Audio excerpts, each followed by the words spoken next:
Hey there, hi there, ho there, hello there. Welcome back to another exciting edition of the Cardinal Cole Radio Hour podcast, where we bring to you the joy and excitement of wet, rainy weather in Louisville in the spring, the joy and excitement of U of L women's sports. We have a couple to talk about today as well on that aspect. I don't know how exciting or joyful they were, but at least they're out there trying and playing. So we'll get into that a little bit later. Uh, but pre-show, we were actually talking about the spring monsoons that have come back to Louisville, and our various basement and roof problems and everything else because of this plethora of rain that our area has been experiencing lately. And they got a crew of four in here today. So as I introduce them, let's go ahead and get a house report. I think that would be fun to do this morning. Daryl Faust is with us this morning, and she was telling me about having some things in the basement she don't want. Yeah, not your typical spider issue that you could have in a basement, but just the joys of home ownership and the spring season. Like we said, the typical weather comes through here, alters our sports schedule, but around Germantown, there's a line in the liquid fire line as the pipes are backing up and it's getting in our basement and plenty of other gross disease inducing issues that could back up in a basement. Real fun. You're saying that you're feeling a little bit like, not quite medieval, but Renaissance era, Renaissance era England, maybe. Oh, that's fitting. Yeah, That is fitting. you just Been start watching. just start scooping some buckets and throw it out the window and just be like That's everybody else. literally what we're doing and on brand. Just the visuals that I can assure you all are imagining. We actually started watching the Tudors as well, so I guess that's on brand. Oof. That lovely voice you heard chime in there was Case Hoskins. Case, house report. Making it. Sump pump is keeping up. We do have it on the list to go ahead and buy a spare. The sump here is pretty old. No no real issues. We have a recurring issue that the house originally was built with a septic tank. When they collapse the septic tank, the pipe still comes into the basement there. Um, so actually, when we get a ton of rain like we did, 4 weeks ago or whatever, like we have this week, once the ground gets saturated enough and it starts to build up, it actually backflows that pipe and just drips on that pipe. So we're able to collect it. Had some issues with where we had tried to seal it up a little bit. We created more harm than good to some extent because we were backflowing it back to the wall, and so it was just running down the wall and not dripping into the sump the way we anticipated. So that was fun to get woken up by our Simply Safe water sensor, but it is what it is. Sorted that out. So yeah, nothing too terrible going on.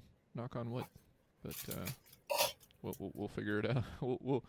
We're sorting out our plans for once it dries up, Flex Seal, and what our other solutions will be for making sure that we don't have to utilize a garbage can with a hole drilled in it to make sure it drips into the sump instead of just onto the floor. Yeesh. Yeah, April shower is not very good in your case, eh? No, Could be the worse. Mayflowers will be pretty, but it could be worse. Jared, I understand that you're looking to the heavens these days. What's going on there? Well, the heavens is bringing a lot of water, just like Case and Daryl are both having some trouble with. Back when we had the monsoons in February and the hurricane back in October, we had a couple baby wet spots in the ceiling upstairs. Obviously, it's with this weekend, same issue. It spread a little bit more than I had been. So using some roofers' recommendations from in the past, we drilled a couple holes here and there, like tiny baby size holes, just enough if there is water to allow it to escape. But also it allows me to measure if the spots have grown more as well. So we've got to call into a roofer probably next week or so. He'll come out and take a look, see what's going on. So in your case, your upstairs is basically just a crawl space. No, so we are a 1.5 story house. So with 3 bedrooms. The primary is on the first floor, and then the other 2 bedrooms and a spare bathroom are upstairs on the second floor. Ah, okay. All right. Well, Yeah, so it's one of the guest bedrooms we have upstairs. That's got a couple wet spots, and it's where it's showing is kind of like right at the peak of the gable roof. So I'm thinking somewhere just at the top, there's a spot that needs to be resealed or tightened, or a new shingle or 2 replaced. Probably got some nail Could pops be a lot worse. over time, and then especially with this wind has lifted right there on the ridge, if it's right there at the peak. Yeah, we had issue back during the hurricane in October was at Helene, where the first floor and second floor, kind of the roofs and wall meet, where just some of the flashing was done poorly, and as you mentioned, some of the nail holes and nail pops caused some issue. So we had a guy come replace some flashing, replace about 4 or 5 shingles, and then reroute a gutter to help. So paid several $100s to prevent several thousands of dollars and problems later on.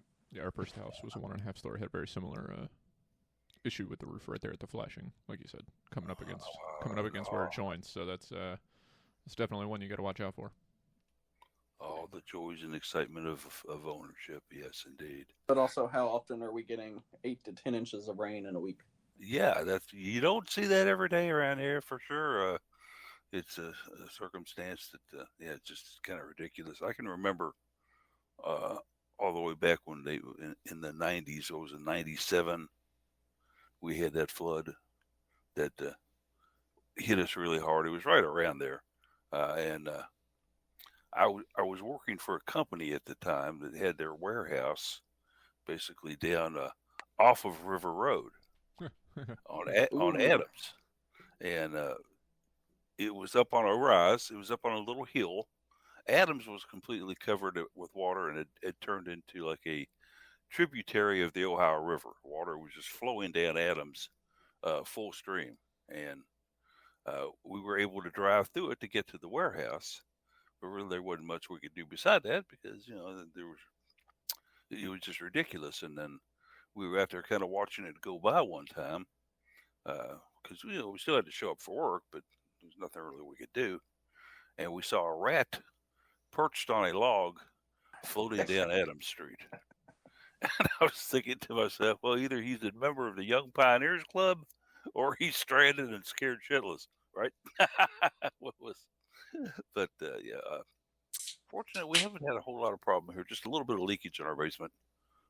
Not too bad, though. And certainly my sympathies go out to everybody who's got it much worse than we do. And come on, dry up, Sky. We've had enough. You made your point. We've had the April showers. We'll wait for the Mayflowers.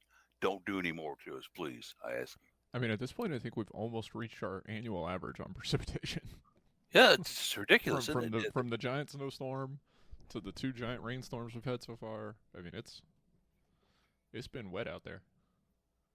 And climate change people will grab that and run with it like a fullback out in the open headed to the end zone. But say what you will. If it ain't one thing, it's another. I found out when it comes to Louisville. Wait 48 hours to know whether it will change, except in a case like this where it hadn't changed in 48 hours, and it's daggone time for 48 more, I don't think. Yeah, we're probably going to get the rain for a couple more days. So. Yeah, and it's messing up all sorts of scheduling. Oh, absolutely. We're going to get into that in just a little bit, too, there, as we kind of take a look at what's been going on, Jared. Athletic events have kind of said softball. Said, nah, we don't think so. Go ahead and stay up in Michigan, Oakland. Don't bother coming down. It's a little too wet. Did they decide to actually do the field hockey spring tournament today? I believe they are canceling that as well due to weather conditions. Yeah, it would not make any sense to do it, honestly. I mean,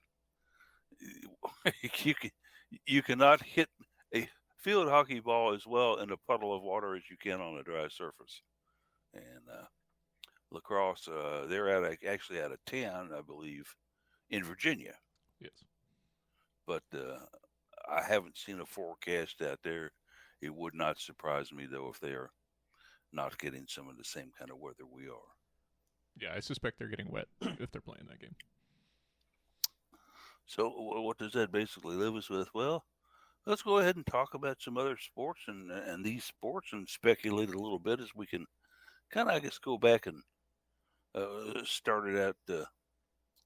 How about with the NCAA Pick'em? We decided to have one of those this year, and certainly had a nice group of people participating in it. As we're now down to our final two teams with the win last night from UConn and from South Carolina, and one of Daryl's old buddies here, Karen J, looks like she's going to win this thing outright.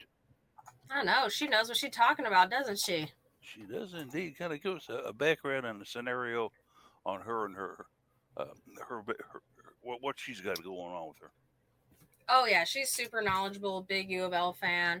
She's out at baseball regularly, all the women's basketball games. She keeps up with men. She keeps up with volleyball. She's super fan, and she's worked on campus for many years. So she keeps up with it, and I always enjoy catching up with her after, day after games, and we talk about what happens. I keep up with her a lot when there's transfers. We've been talking this week about a few of those transfer rumors we heard and where they'll land. I'm sure we'll talk about in this episode as well.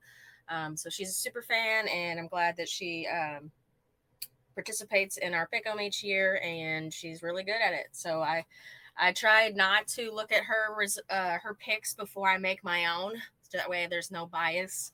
But I would not be lying if I said I'm not influenced by her brackets. Passive resistance. Okay, I got you. Second place now looks like it's going to come down to a couple people with Daryl and the gang know pretty well.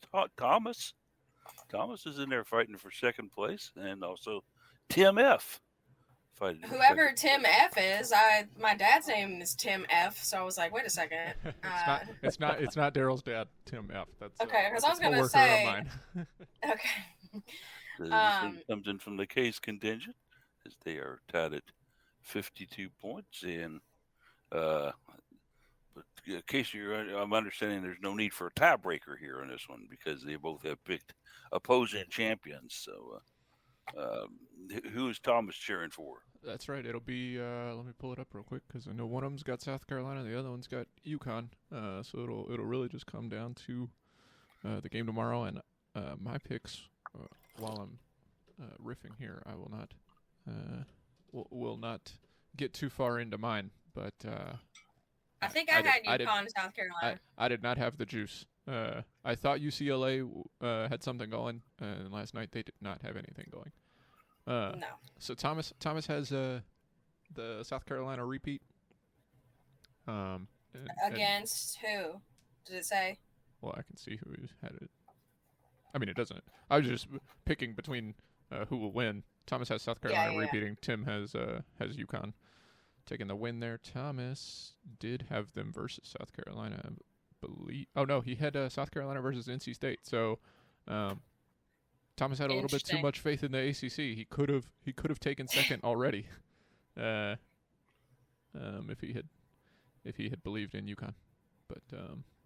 We were talking about it last night, and he couldn't remember who he had him playing. So I do remember I did have UConn and South Carolina, and I do think UConn is going to make it happen this year. I think Paige Beckers is going to get that one. Paige Buckets.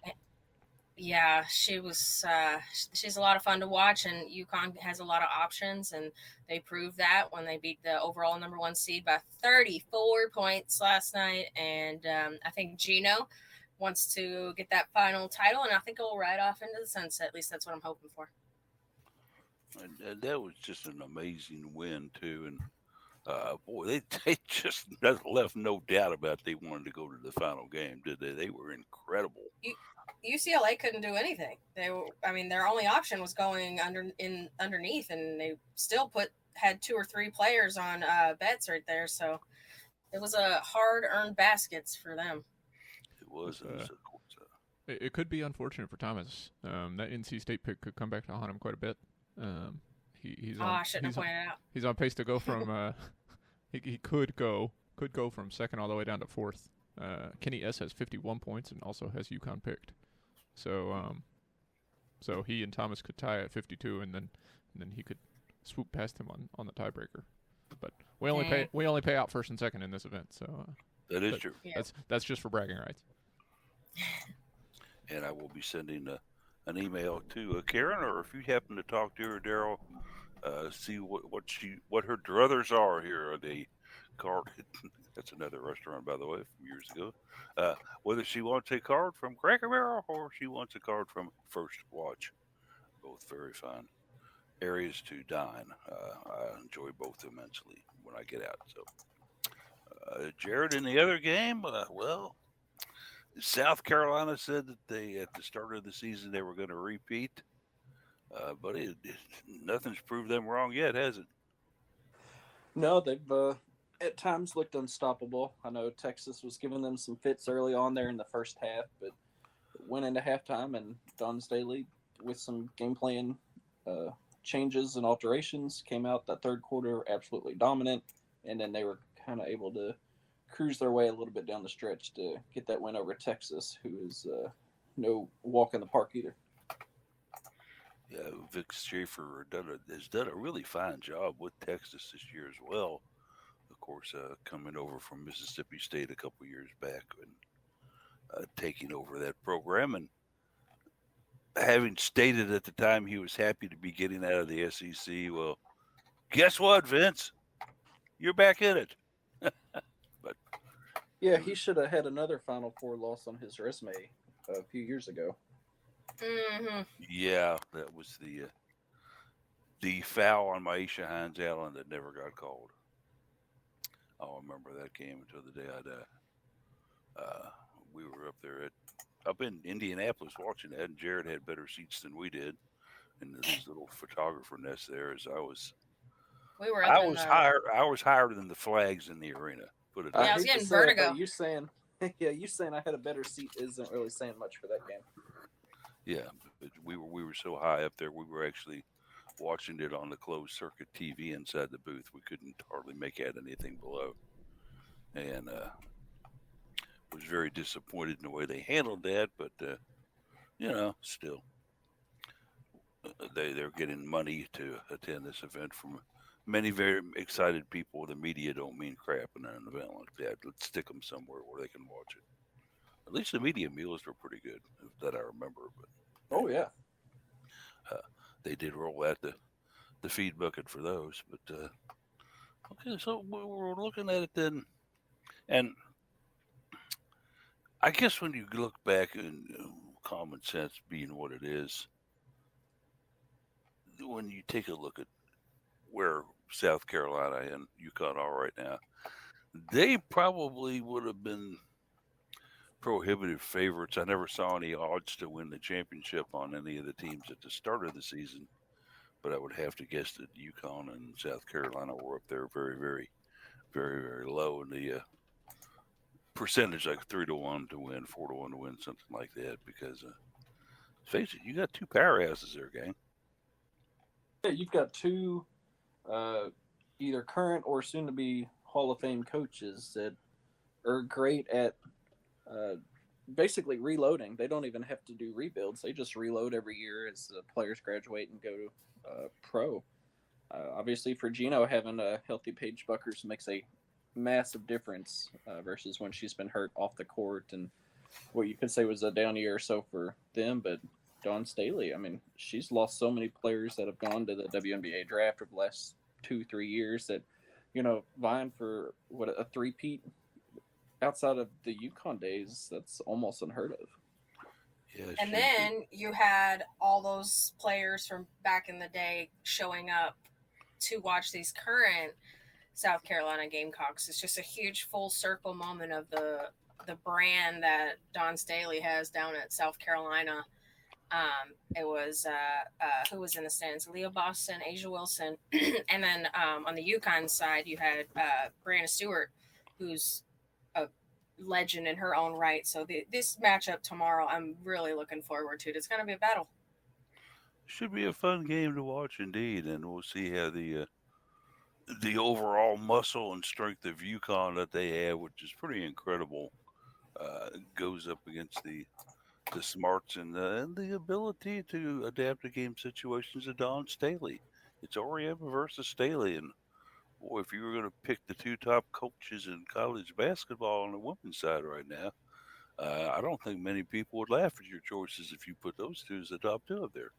Shoot, both of them are probably one of the better, even including the men's squads. I can't think of any coaches that are like have the stature and the legendary status of those two that are over on the men's side of the game.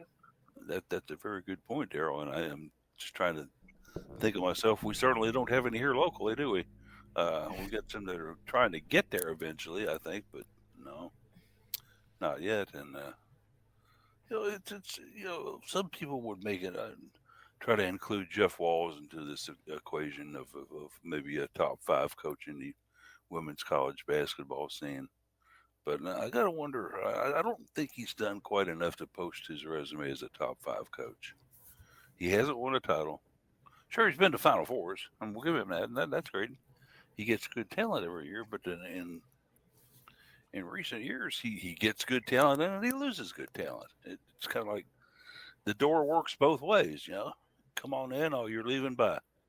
I have been saying that like he needs to win one. I think we've all been saying that. I mean, it's been almost 20 years he's been here, and some reason the Cards can't get over that hump. And I just feel like on the women's side of the game, we struggle getting that huge player on the inside that will bully other teams when you get further down in the postseason. Like that's what you need is that huge body on the inside, and we're just struggling to get that. We were just talking about it, Paul, in the Final Four and against for her, forget her name, which is good, but whatever, she shoved Maisha and we don't get a call, and it's like that's the kind of style of play that is dominating right now on the women's side of the game. That was unfortunately Tierra McCowan. I was going to say it started with an M. Well, who I will never forget on that blatant, obvious no call. I mean, it was unbelievable. And it was like the biggest hip check ever. Like Maisha probably can't have kids now. I mean, it was like a flagrant foul. Yeah, it's just a full speed shove under the basket. I don't understand. Don't even get a common foul. Certainly, I think if I had been a director of officials in the NCAA that year, would have called the 3 that called that game into my office and said, "Which one of you had the call?" Nobody had the call. After they looked at each other, he would have said, "That's what I thought. I have 3 people here who can't make up a bleeping decision. You're gone. You're fired. You just embarrassed the whole officiating crew in the nation on national television by not making a call that even Ray Charles could have made. Come on, Anyway, so Cards fans will have a hard time living that one down, but as we mentioned, Jared, the door's been opening and closing as far as Louisville basketball goes. We got kind of some kind of surprising yet a bit distressing news about one Cardinal that's in the portal. We've actually got 3 in there right now, and about one that's coming in that I didn't see coming. Yeah, the big one that caught a lot of folks off guard was Nyla Harris entering the portal, and kind of the more I dig into that, and obviously rumors spread among people, but it sounds like maybe it was a mutual agreement on both sides that it's time to explore other options. It does sound like Walls is pretty all in on the younger crew of players right now. Sosa Imafidon wasn't a big surprise that she hit the transfer portal either. Just she wasn't effective this year as a redshirt freshman, and then Azela Arenas hitting the portal. I'm kind of wondering how much of that is maybe playing time. I wonder how much of that might be influence from her parents. But we knew going into the season, and as the season progressed, trying to keep a crew of 8 or 9 freshmen together was going to be nearly impossible. But to be able to keep the bulk of them and the ones that were very effective for us this year still in the Louisville jersey is incredible. Getting that guard transfer in that's got a couple years left of eligibility, I think that is a smart move. You need to look towards a veteran point guard that can help corral and control what is still a very young roster. And I think in Fadon, she was what I like to call a bus player. She's the one you had to walk off the bus first to impress the other team. She wasn't going to do much out on the court. She got in. We were up by 30 or down by 30. But she was so tall and impressive walking off the bus, the other team would look and say, wow, look at that girl. Uh-oh, we're in trouble. The thing is, I think the ceiling is high for the 3 post players that are returning next season. Obviously, we've seen Aleph has a lot of potential. What struggles with her right now is she still seems to be a little bit of a step slow for the American game, but great basketball IQ, physical player. Isla Jeffermans, who is a freshman from Australia, showed some bright minutes here and there, but just has a lot of development to go. And then Anaya Hardy, I think as they can bulk her up, as a true freshman, she was like a twig almost. So you just got to work on getting her up to the right body weight and muscle mass that you need for the collegiate level. And Jefferman is the one that we all kind of know what the elf can do. All right. She can have her games and she can come in and be a solid contributor. Jefferman's the one I think is the one that's got the untapped potential here. We saw just flashes and bits of it this season. I think we're going to see a lot more on it coming up in the next season. And Daryl, she's got all the attributes. She's what 6'4". She's strong in the post. She's got a good shot. Yeah, like I just said, well, what does this team need? What does this program need to get to the next level? Is that inside player that's gonna be a big presence and take this team to the next level. So if that's Jefferman's or if that's Elif, I do want to shout out Elif because I feel like I could see her progress over this season. Just the jump from her freshman to sophomore year, and then the jump from the beginning of the sophomore year to the end of this year. It's visible, and I'm excited for her next season. I think she'll put on some more size and strength, and that's just laying the groundwork for. We need to get these players and these types of players into this program. So definitely excited to see what Jeffermans can do as well in the inside and her potential. Yeah, I agree. I agree more with Jared that I think the way that this team is constructed, even with the bigs, I think that Jeffermans and Aleph both have really good post moves. I think that they can develop into very strong post players, but they are also the type of players that can stretch the floor. The issue for Aleph is that she is, like Jared said, the pace is not quite there. So I think I'd like to see more from her on the conditioning level and the shot. She's willing to take them. She's got a good shot. It doesn't go in all the time, but she's confident. She has the ability, and that makes her very dangerous. She can score from any place on the floor.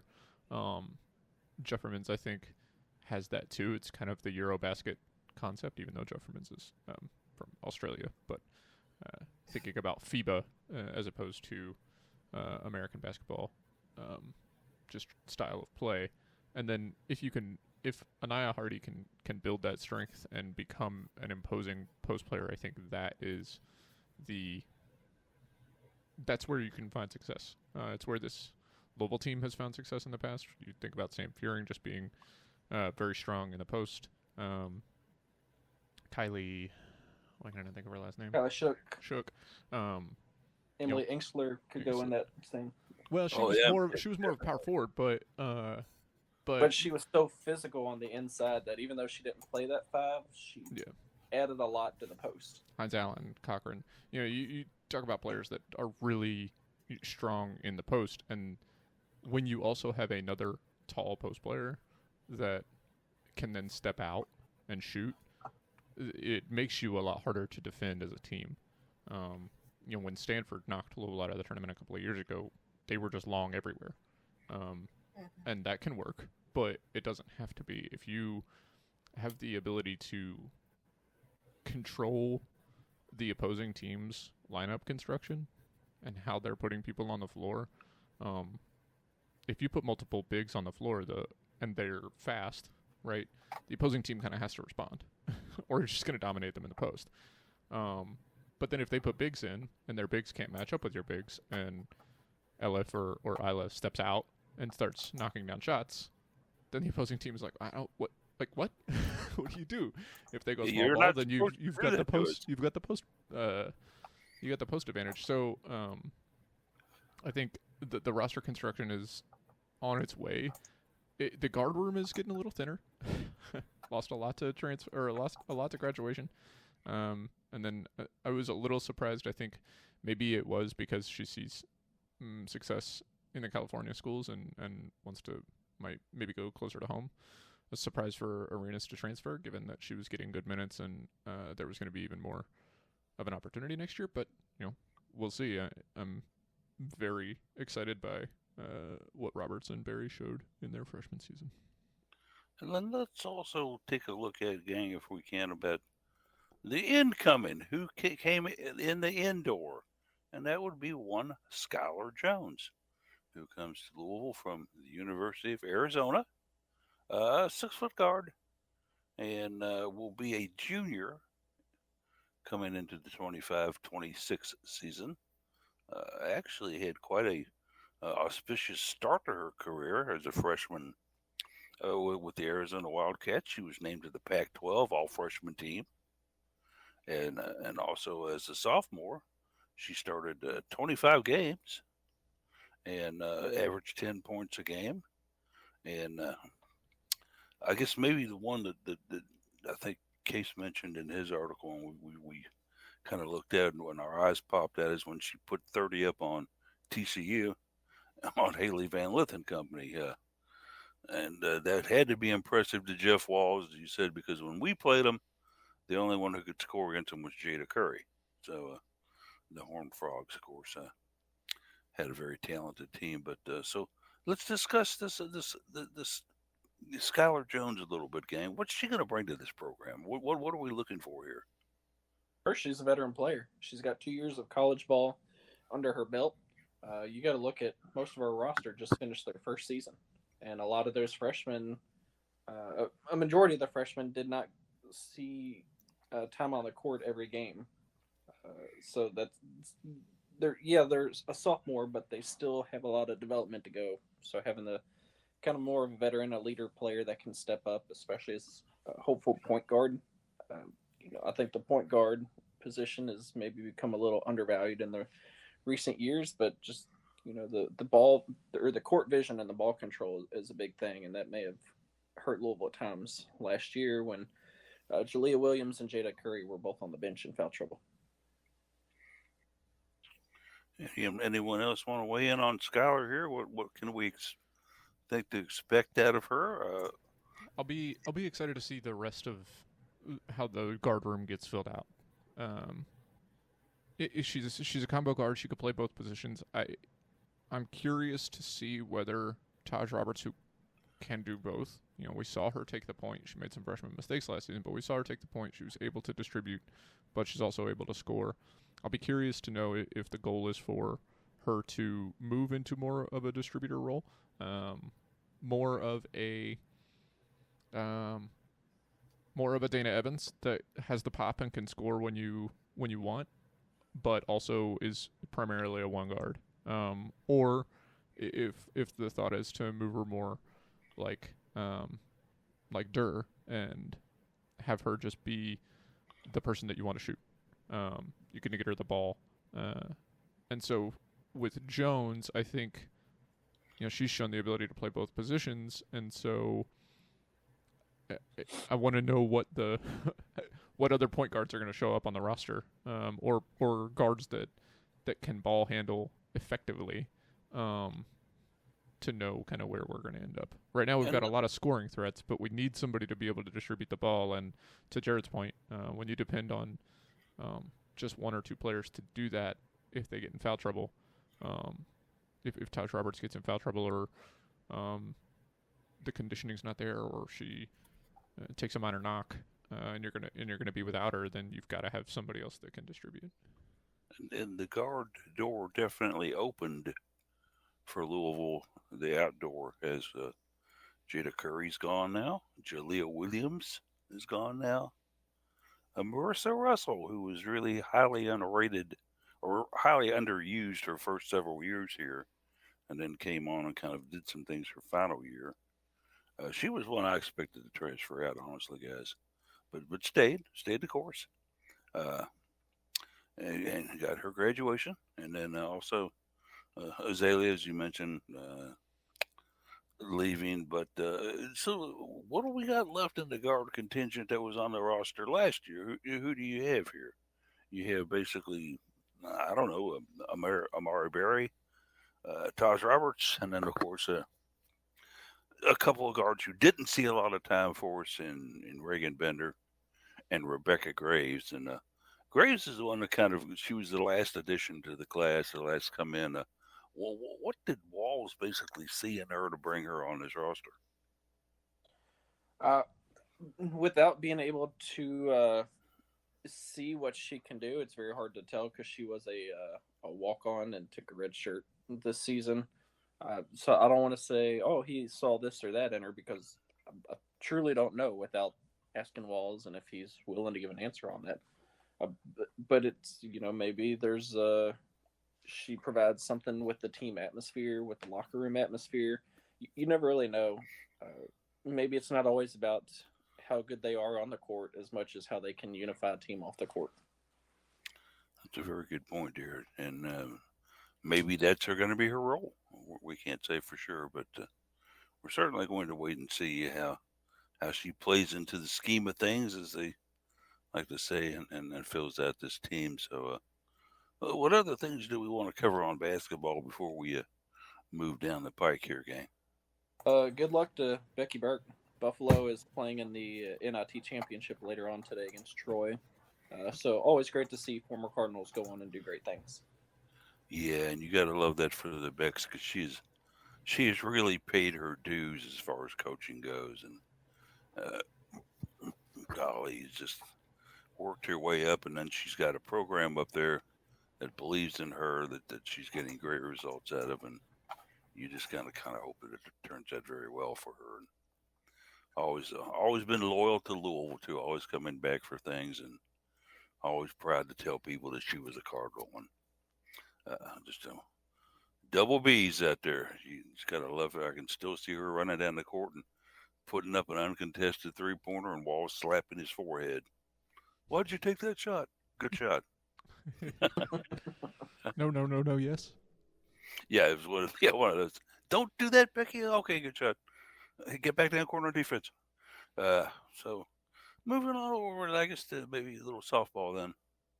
Of course, this weekend we were bringing in Oakland. Not that city out by the bay in California. No, this is Oakland, Michigan, of all places, to come in and play the Cards for a weekend doubleheader. But Mother Nature said no. So, obviously softball having a season kind of ups and downs this year. The big battle of the Bluegrass took place on Wednesday, and then Jared, that just didn't quite. It was a good game for a while, and then Kentucky kind of came out of their slumber and said, "Hey, you know what? We woke up now. We're going to go win this thing." Yeah, Louisville played 5, maybe 6 really great innings of softball, especially on the pitching and defensive end. Don't say pitching. Yeah. Don't say pitching did anything good in this game. I will reject that premise at every opportunity. The problem is, but continue. It's pitching that absolutely destroyed them in the 7th inning with several walks, the hit by pitch batter. You can't be walking runs in. Of the 8 runs, I think 3 of them or 4 of them may have been walked or hit by pitch in to come to the plate. Just bad on that. And then the offense after the first 4 innings kind of seemed to stall, which is unfortunate. Louisville's offense, they're great at making contact, something they haven't really been able to do for the last couple of years. So that's a big improvement. Just making contact, putting the ball in play, you never know what can happen. A ton of speed, but where they really lack on offense is the power. You don't have a lot of players that can hit the fence, a lot of players that can hit it over the fence. And then when you've got arguably your top hitter, Charles Lorenz, who is out with injury at the time against UK, that certainly sets you back as well. And if you kind of go back and take a look at what I'm going to call a slump, and I think it is a bona fide slump, because if you take a look at it, the Cards have sat here and they've proceeded to lose 6 out of their last 7. Certainly not anything that's very good. The only win coming down at Western Kentucky, and that one a squeaker. They took 3-2, but they dropped the series to Duke. The annual battle against UK, they lost that one. Going to all the way back to the last time they actually pulled a W. That was the first game, beside the Western game, a W against the first game against UNC in that series, where we went in there and actually beat them, and then lost the final two. So you had mentioned pitching case. What else is going on with this team? It just doesn't seem like they've got the power that they've had in past years. Well, it was a little bit of bad luck on Wednesday night, I think, from a power perspective. They had a couple of balls that, I mean, a batted ball from Bree Despins almost changed the game. Or, was it Despins?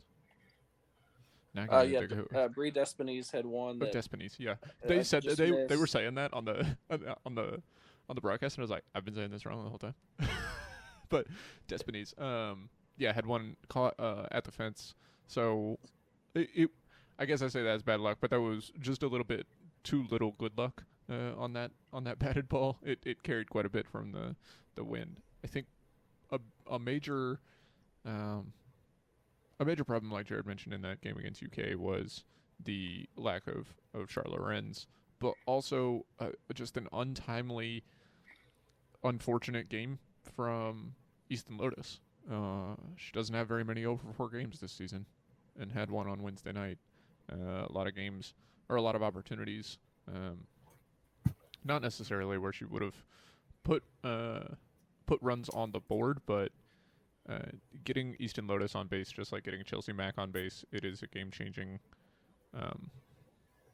It's a game-changing ability that Louisville has. They're a very fast team. When they can put their fastest and best players on the bases, it opens the door for more opportunities.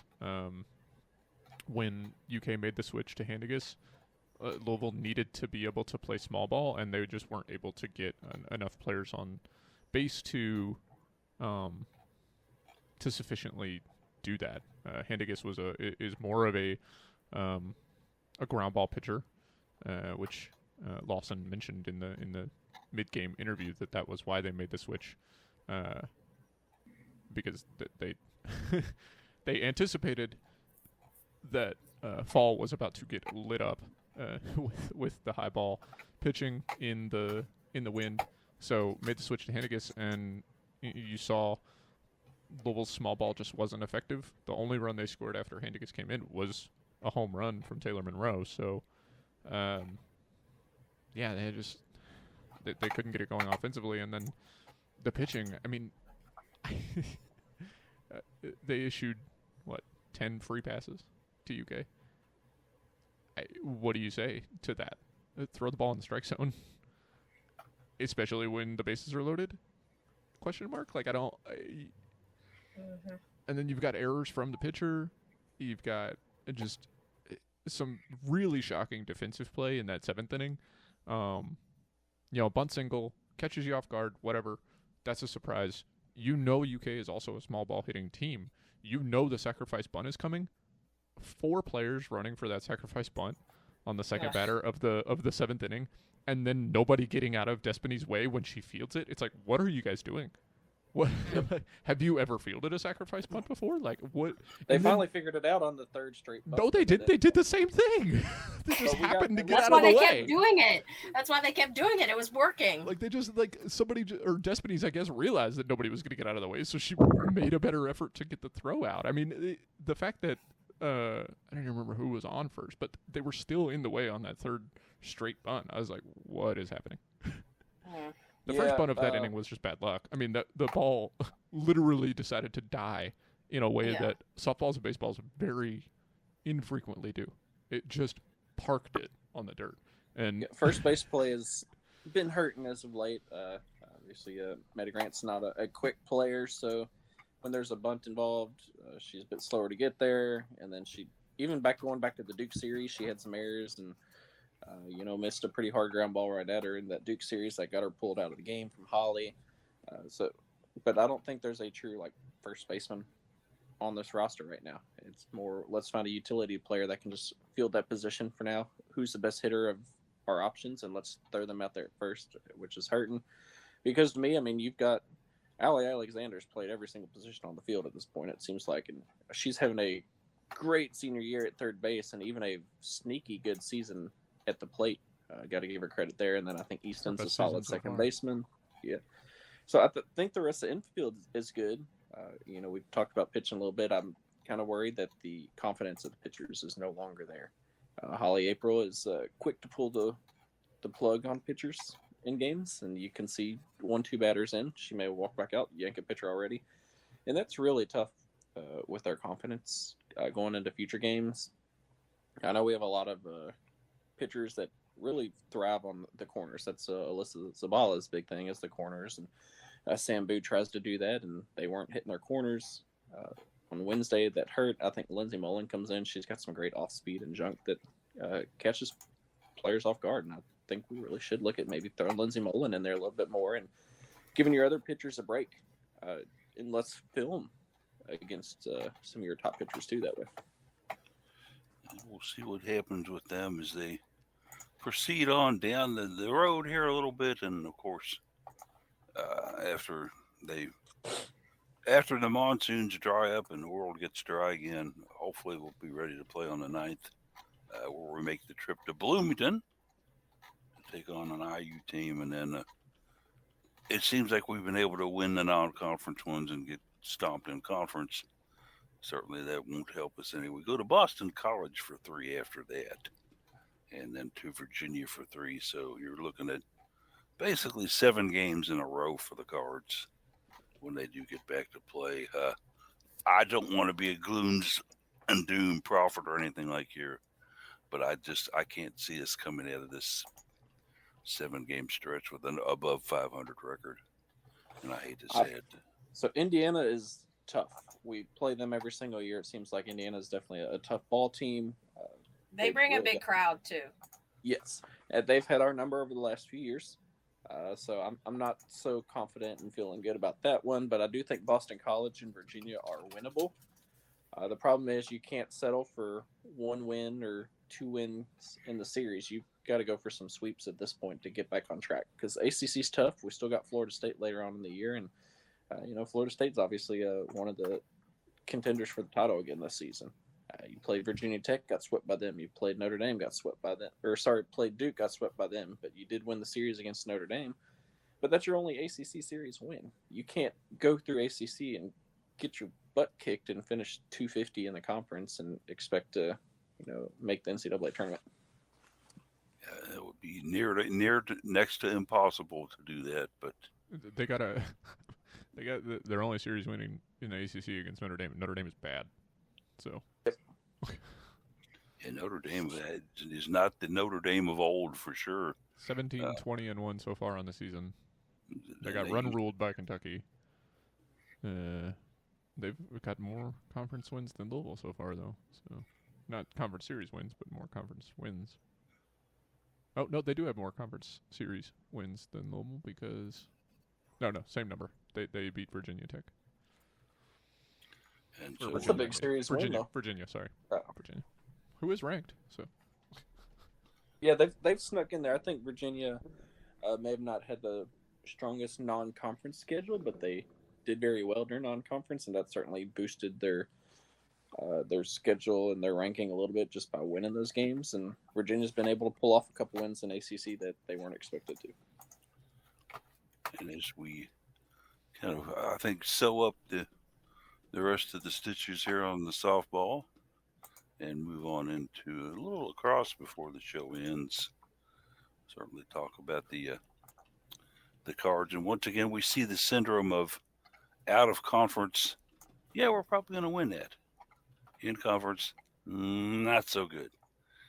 As you take a look back, and then just to give you an idea of how that looks, the last game the Cards played Liberty. I had them here, 110 to 12-10. Very nice win. But then they went on the road. Clemson beat them 14-2. They brought in Stanford. Stanford beat them 15-2. But then again, they go to Xavier and win. So Teeter squad basically is not a powerhouse in the ACC as far as lacrosse goes, and hasn't really ever been since he's been here. How long do you let the clock run on him, guys? It's tough because I don't think Josh Hurd is looking to make any coaching changes in any sport right now. It seems like the mindset right now is we need to continue to invest in football and men's basketball to get the profit back in athletics, and he seems content right now. He's riding with the Teeter and lacrosse, Holly April and softball, Ferguson Days women's soccer, Mark Beckham and women's tennis. A lot of programs that are fallen short of expectations in recent years, but it's cheaper to go ahead and just keep these coaches, and we are still having high academic success, which is still a big thing too. But these are sports that they hurt your expenses in the long run, and I don't think they want to spend the money in a new search and having to rebuild these programs at this time. I think it's partly that, and I think it's also that Josh Hurd would also just like to have some consistency. He's had to make a lot of hires so far in his tenure that were not really based on his decision. Not necessarily not based on his decision. There have been some changes in the athletic program recently that are not driven by the just desire to improve the program. Other than men's basketball, obviously, that was a desire to improve the program, but also a desire to not continue to crater it. But you look at men's soccer 5 years ago at this point. Obviously, he wasn't in charge then, but I don't think there was a big expectation that Lolo was going to depart. Then you have the football change, you have men's basketball change, volleyball. Danny Busby Kelly departs, and even if everybody was kind of anticipating that whenever it was going to happen, it still happened. It's hard to run your athletic program. They've made a change in track and field. He wants to. I would suspect he wants to just have a season or two where the athletic program as a whole can be cohesive, it can be consistent, and then see where you are. But also, to your point, it's expensive to make a coaching change. And with basketball being the major breadwinner for U of L, football working on getting its way there just because the money in football itself, college football itself, has gone up so much. But men's basketball has been the major breadwinner, and that has been an expensive problem in the last decade. When you've had to pay out, 2 or 3 coaches over the last decade, like you said, it's expensive, and then there goes all the money that you're wanting to be able to invest in other things. But at least now, you mentioned, I think men's basketball is in great hands. I think football's in great hands. You've got 2 coaches that want to be here, and it's 2 coaches that are still young enough in their career that they have a lot left to prove.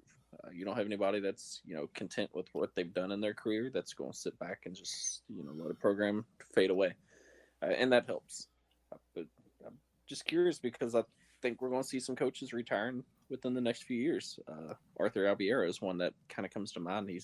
He's certainly accomplished a lot, and I think he's close to retirement. And that's going to be a big hire that he'll see his last child through the program too. Yep. But I mean, he's had men and women's both top 10 nationally for so many years now that's going to be quite a difficult switch. But I think volleyball just promoting within. First, it saved a lot of money with a national search. But 2, you already had a great hire within the program. And by doing so, you've still established a lot of loyalty within the players and some of your donors because they all like Dan Meskey just as much as they like Danny. So I think from Josh Hurd's standpoint, I think it was a very smart hire on the volleyball side. I can remember seeing Josh a couple of years ago up in the field hockey press box. He had stopped in for a game and brought his little boy and his dog. How about that? a family outing, and I remember him talking to somebody up there, and he's saying it's nice to come watch a sport that I don't stay up at nights worrying about. And at the time, I kind of thought to myself, well, what's he got to worry about? But then I started thinking about it, and like, well, on second thought, I can see what he does worry about, because the academic, the athletic excellence that we came to expect from U of L in the Jurich days, obviously, for whatever stupid reason the board could think of, they got rid of Jurich and brought in Vince Tyre, which was basically the era of, why is this guy in here and when will we move him on era. And when they got, Hurd in there, he had a whole lot of fires to put out right when he came in. And so we'll see how he goes with those, see how he does with those. I think that we don't talk necessarily enough about this change to the ACC as well. And Jurich should be very credited for all of the program success that he set up throughout his tenure and helped facilitate that move to the ACC. But when we joined, some of the hires that came after that from Jurich were misses. Some of the moves that were made with the athletic department were misses. Tyre, that whole time is disastrous. Ben DePuti, I think, was not the right move from the board. Her and Tyre coming in at the same time, it was very tumultuous for the university itself. Then COVID comes, and it was just, that was about as bad of a time as it could be for Louisville. You're coming on the heels of the basketball scandal. Chris Mack seems like maybe he's going to do something with that program. Football is trying to figure out what happens after they brought back Bobby Petrino in a disastrous manner. And then, everything grinds to a halt and kind of screws everything up. And so that was just a bad time for the University of Louisville, and particularly the athletic program. And so, when to bring it back around to Teeter, I still give him a pretty long leash. He inherited a disaster of a program. Indeed. For reasons. At the time that they were just kind of trying to get their feet wet in the ACC, which is one of the top conferences in the sport. And it's like, you look at how much trouble Justine Stowry has had with a very strong field hockey program in the top of the class ACC conference. And, she's done a very good job to build that up and has good success. And we're saying that Scott Teeter should just be able to do that overnight when he started from close to zero. And I get it. He's had a lot of time, but the non-revenue sports are difficult to build. They're not programs that you change overnight very easily. And so it's a tough row to hoe, and I appreciate the incremental success, incremental improvement that we've seen. It's just so hard to find it sometimes when you're playing top 10 teams every week. And you're not investing money into these programs either right now, which is hurting. You're not upgrading facilities. So Louisville's facilities, while they were all great and top tier when they came out in the 2000s, schools elsewhere have gone and put a lot more money and built new facilities, new stadiums, new locker rooms, new workout facilities, everything. U of L's behind on that. I don't think U of L's really contributing as much as they need to for NIL opportunities with a lot of these smaller sports, which is a big part of, for example, softball losing Corby Otis and Sarah Gordon at the same time. They both went to SEC schools that were like, we can throw a lot more money at you. Here you go. And there they go. Yeah, the SEC doesn't have 11 of the top 25 teams for no reason. Right. SEC is doing a much better job at investing, but SEC also has a lot more financial support from donors and fans. And that is just the crux of the problem. How do you get the money in for a program that some people kind of scratch their head and go, Well, why would I want to invest in that? They're not doing anything right now. How do you get that money out of the deep pockets of the investors who will gladly throw money at programs like Jeff Walls and will gladly open up the coffers and give him the things he wants, who used to do the same thing with a couple of other coaches that we had on campus that are no longer there. But uh, it kind of just reminds me, and to sum it up, with the old Louisville Cardinal cartoon I saw years ago when, if you'll remember the periodical Mad Magazine, and the guy that they always had on the cover, Alfred E. Newman, and his catchphrase was "What me worry." They had Vince Tyre's face superimposed there, and it had him viewing a crumbling campus and saying, "What me worry?" I always felt that was kind of funny, but anyway. Hey, we have already hit the noon hour. Had a lot of fun with the broadcast. I think we talked about a lot of relevant things here. So let's go ahead and get into our final thoughts. Daryl, you've been quiet over there. I guess Lulu's had your attention. Yeah, she's literally doing barrel rolls under my feet, wondering when we're going to go play. So I hope everyone stays dry and your house issues stay at a minimum this week. Absolutely. You got to back that up 100%. Case, what you got for me? Final thoughts. Yeah, shout out to Jaden Ulrich, who continues to be really good at throwing heavy things. So, and shout out to the pole vaulting program.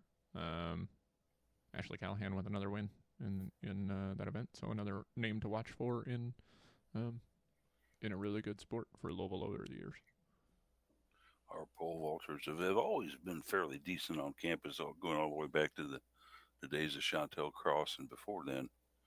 But certainly in track and field, the field events have always continued to shine.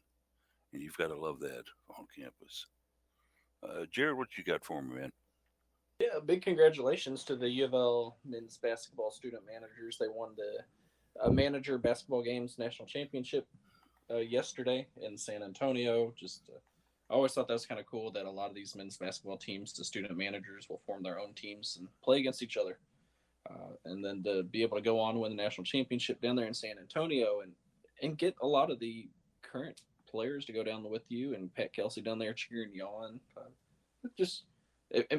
In the over of everything, it doesn't really mean anything, but it's just cool. Nice little bragging right, and always great to see the players supporting the managers with how much the student managers do. And they really do so many things that we as the common fan don't always notice or see. But if you've ever, for example, just walked in to watch a practice, a Louisville women's basketball practice, or even a field hockey practice or something like that, you will see how busy that the actual managers are and the things that they do kind of behind the scenes to make sure that the machine is well oiled and running smoothly. And they're doing all this just for love of sport. They're not getting paid for the most part. They may be getting some educational benefits and stuff, but they do what they do for love of university and sport. And then hopefully that'll blossom into other things. If you think back of when Kennedy Nicely was here, and she did a lot of stuff behind the scenes for writing at U of L. Eventually, Florida State saw that and said, "Hey, guess what? We could use you down here." She spent a little time there, and Louisville said, "You know what? We want you back. Come on back home." And now doing a very, very good job out there with softball. And as Jared can tell you, she's a very hard worker. But other than that, I guess that's going to do it for us. I hope everybody dries out. That's my wish for you. And we'll certainly see you here, hopefully dry, next Saturday for another edition of the Cardinal Couple Radio Hour podcast. And as we like to say, go Cards.